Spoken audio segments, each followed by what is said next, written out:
아이를 낳아 키우는 일은 정말이지 쉽지 않습니다. 그저 사랑하는 것만으로는 부족하지요. 하지만 우리 모두 엄마 아빠는 처음이니까 서툴 수밖에 없음을 인정해야 합니다. 완벽한 부모는 없습니다. 더 이상 혼자가 아닌 함께하는 육아를 위해 오늘 또 노력하는 부모가 있을 뿐입니다. 저와 함께 아빠 육아 전문가를 향한 첫걸음 시작해 보도록 할까요? 안녕하세요. 가톨릭 의대 소아청소년과 김영은 교수입니다.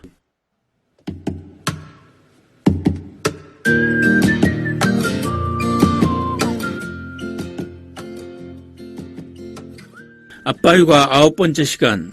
오늘의 주제는 아이들이 가지고 있는 1%의 영감에 주목하라입니다.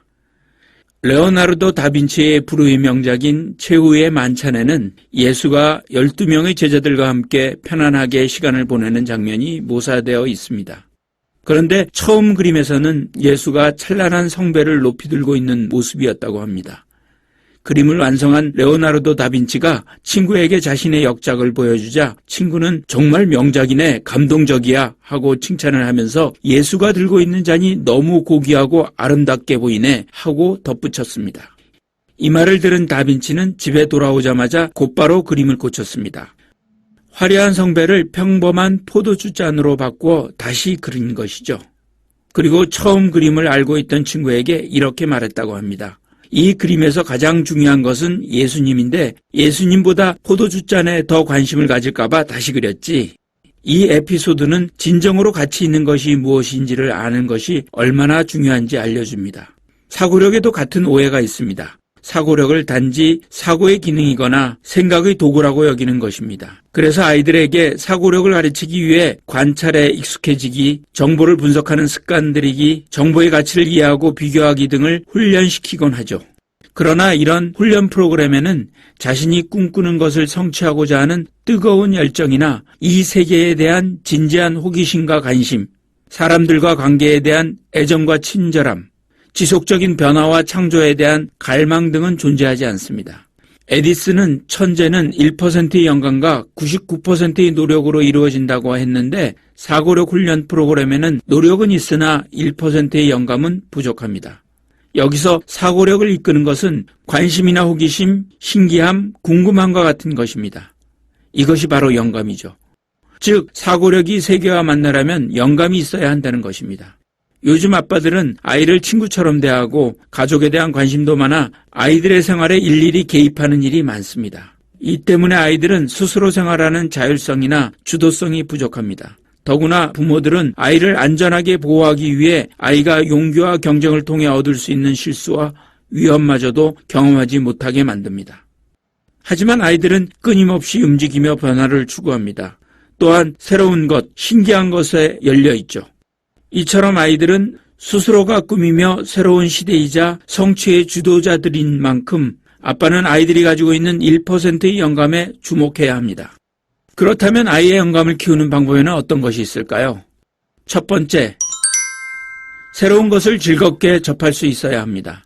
아이들은 새로운 놀이도 낯설어하지 않고 빨리 적응에 몰입합니다. 그리고 어느새 그 놀이에 익숙해지고 잘하게 됩니다. 이처럼 공부를 할 때도 새로운 것을 발견하는 즐거움을 느끼게 해주고 몰입할 수 있도록 재미의 요소를 찾아주어야 합니다. 가령 과학 시간에 별에 관해 배웠다면 천문대에 가서 직접 별을 관찰하거나 별자리에 대해 이야기해주면 아이들은 이론을 바탕으로 실제 경험을 쌓아 흥미를 가질 수 있습니다. 두 번째, 많이 놀게 해주세요. 18개월 정도부터 시작되는 모방과 상상놀이는 아이의 영감을 점화시키는 역할을 합니다. 그리고 3세부터 하는 병원놀이와 엄마 아빠 놀이, 학교놀이 등의 역할놀이로 아이들은 상상의 관계들을 만들어냅니다. 이러한 상상력은 이야기를 만들어내면서 언어 능력이 발달하는 시기와 맞물려 영감을 한 단계 높이는 역할을 합니다. 이러한 각 발달 단계에 따른 놀이 시간은 아이들에게 영감 발달의 시간이 될 수 있습니다. 세 번째, 왜라는 질문을 통하여 영감을 자극해 주세요. 아이의 영감을 키우고 싶다면 영감이라는 셈에 작은 파문이 일도록 해주세요. 만약 피터팬이 너에게 날아온다면 무엇을 같이 하고 싶니? 놀부가 착해지고 싶다고 하면 어떤 조언을 주고 싶니? 등 아이의 상상력과 호기심을 자극하는 질문을 하는 것이죠. 네 번째, 기대하기보다는 상상하라입니다. 영감에는 상상력도 중요합니다.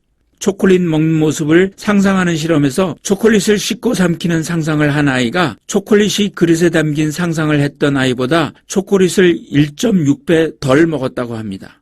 초콜릿을 먹는 모습을 상상하면 뇌는 실제로 초콜릿을 먹고 있다고 생각해 그만큼 에너지를 쓰기 때문에 유혹에 견딜 수 있게 되는 것입니다. 다섯 번째, 미래를 상상하면 영감이 생깁니다. 미래를 상상할 때도 뇌는 활성화됩니다. 우리가 개인적인 기억을 떠올릴 때 활성화되는 뇌의 영역 중 일부가 미래의 일을 상상할 때도 활성화된다는 것을 보여주는 뇌 영상 연구가 최근에 발표되기도 했습니다. 여섯 번째, 공상에 빠지지 않도록 조절해 주세요. 공상에 빠지길 좋아하는 뇌의 성향을 그대로 내버려 두었다간 아이의 영감을 오히려 저하시킬 수 있습니다. 어떤 사안에 대해 강박적으로 심사숙고하는 아이들도 공상에 빠지기 쉽습니다. 그런데 공상에 빠지는 것은 현실에서 벗어나기 위해 롤플레잉 게임에 빠지는 것과 크게 다르지 않습니다. 생각의 흐름을 자유자재로 조절할 수 있는 아이도 있겠지만 문득 정신을 차리고 보니 자신이 이런저런 생각 사이에서 방향을 잃고 떠돌고 있었다는 걸 깨닫는 아이도 있을 것입니다. 공상의 세계에 깊게 빠져 있을수록 에너지가 더 많이 소진되었다는 실험 결과도 있죠. 지금까지 아이들의 영감을 자극하는 방법에 대해 알아보았습니다. 부모님이 아이를 억지로 이끄는 행위가 오히려 독이 된다는 것을 배울 수 있었을 텐데요. 아이를 믿고 맡기는 것도 필요하다는 것을 배울 수 있었던 시간이었기를 바랍니다. 다음 시간에는 목표를 달성하는 6가지 학습 방법에 대해 이야기해 보도록 하겠습니다. 아빠 육아 화이팅!